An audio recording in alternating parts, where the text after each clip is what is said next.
welcome back to my YouTube channel. Di video kali ini aku mau membahas tentang softline yang punya diameter lebih dari ukuran normal.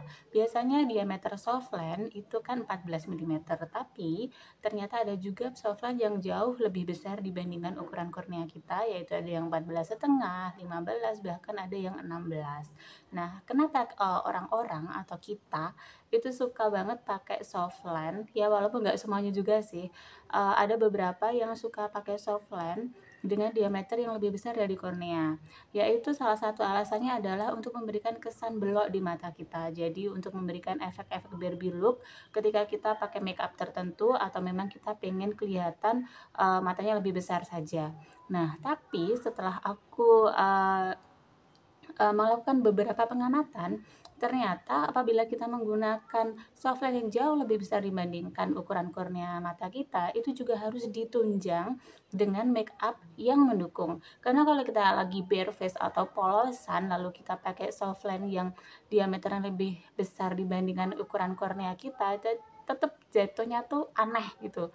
Jadi apabila kamu memutuskan untuk pakai softline yang diameternya itu jauh lebih besar dibandingkan kornea mata kamu, maka usahakan kamu pakai make up yang menunjang. Tapi di balik itu semua, apa sih dampak dari kamu pakai softline yang ukurannya jauh lebih besar dibandingkan kornea mata kamu? Oke, aku telah merangkum berbagai sumber, jadi kamu bisa menyimpulkan apakah menurut kamu eh, penggunaan softline dengan diameter yang lebih besar ini disarankan atau tidak. Aku tidak mengatakan bahwa ini bahaya atau enggak, ini disarankan atau enggak, silakan kamu simpulkan sendiri dari yang aku akan paparkan nanti.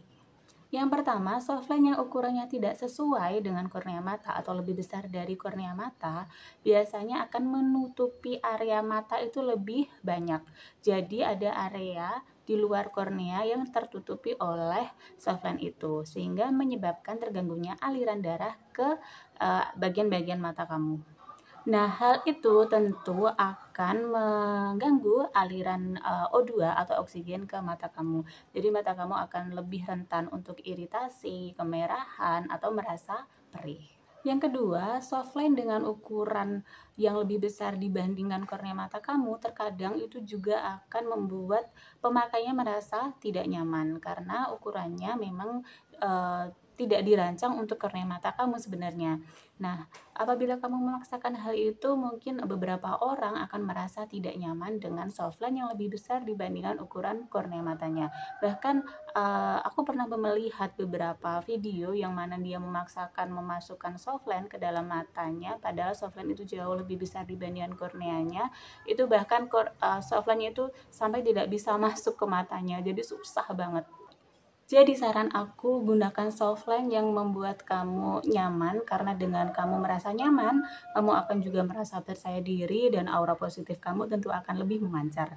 Yang ketiga adalah proporsi. Jadi di awal aku sempat mengatakan bahwa apabila kamu memilih untuk memakai softline dengan diameter yang besar, lebih besar dibandingkan kornea mata kamu, usahakan untuk diimbangi dengan make up yang mendukung. Tidak semua mata itu cocok dengan softline yang ukurannya lebih besar dibandingkan korneanya. Tidak semua wajah dan tidak semua orang itu akan lebih kelihatan bagus kalau dia pakai softline yang ukurannya jauh lebih besar. Jadi sesuaikan juga dengan proporsi wajah kamu, sesuaikan juga dengan ukuran mata kamu. Dan yang perlu digarisbawahi adalah softline dengan diameter yang lebih besar dibandingkan kornea mata kamu itu cenderung akan membuat mata kamu jauh lebih cepat kering. Jadi kamu harus sering-sering memperhatikan itu apabila kamu memilih untuk memakai softline dengan diameter yang lebih besar. Jadi kalau misalkan kamu pakai softline dengan diameter normal, itu kamu kasih tetes mata khusus softline itu sekitar mungkin 4 jam sekali atau 5 jam sekali. Tapi kalau kamu sedang menggunakan softline dengan diameter yang lebih besar dibandingkan kornea kamu, usahakan itu intensitas untuk meneteskan tetes mata itu juga lebih sering ya.